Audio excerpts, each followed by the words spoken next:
사랑제일교회 주요한 소식 좀 짚어보겠습니다. 오늘 서울시가 사랑제일교회와 담임목사 정광훈 씨를 상대로 손해배상을 청구한다고 했는데 46억 규모입니다. 그러니까 서울시가 사랑제일교회와 전 씨를 상대로 46억 원을 청구를 했습니다. 네. 이 46억에는 확진자들 치료 비용이 있고, 그다음에 그 자가격리자 생활 지원비, 그다음에 요양센터 그 운영비, 그다음에 교통량 감소에 따른 손실 보전액, 그다음에 행정 비용까지 다 해서 46억 정도가 되는데 네. 저 46억이 다 인용되기는 제가 볼 땐 좀 어려울 것 같아요. 그게 왜냐하면은 지금 피고가 사랑제일교회와 전 씨인데 사랑제일교회의 그 담임 목사, 그 주임 목사라고 하나요? 제일 높은 목사를 제일 높은 목사가 그 주축이 돼가지고 집회를 강행했지만.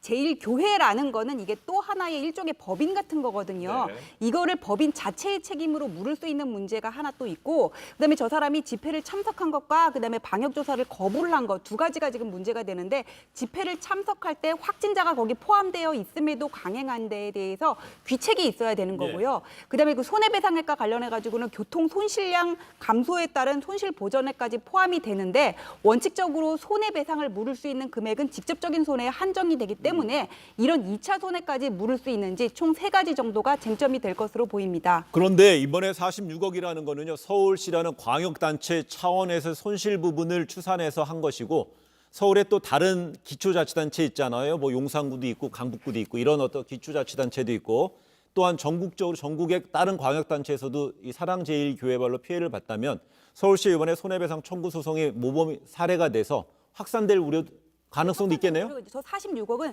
서울시가 시만. 부담한 자체에 대해서만 물은 거고, 예. 다른 그 지자체에서도 부담한 내용이 있으면 거기에 대해서 또 청구를 할 수 있습니다. 그러니까 다른 지자체도 서울시가 이제 청구 소송 낸 걸 보고 예. 따라갈 수도 있겠다. 예, 적어도 전 씨가 일부 부담하는 것 자체는 부인할 수가 없는 거겠죠. 다만 그 범위를 어디까지로 볼지가 문제가 되는 거죠. 그래 알겠습니다.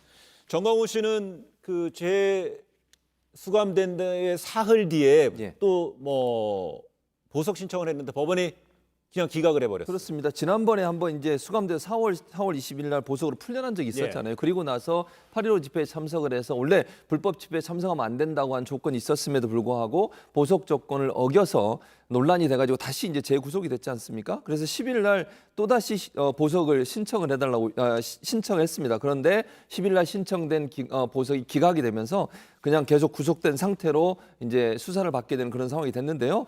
18일 날 서울중앙지법 형사합의 34부 재판장이 보석을 허가하지 않는 쪽으로 결론을 내렸습니다. 이번에는 직접 불러 신문하지 않았고요. 일단 보석으로 풀려났다가 보석 조건이 어겨서 다시 수감이 됐기 때문에 네. 서류상으로만 심사를 하고 보석을 하지 않기로 결정했다고 전해지고 있습니다.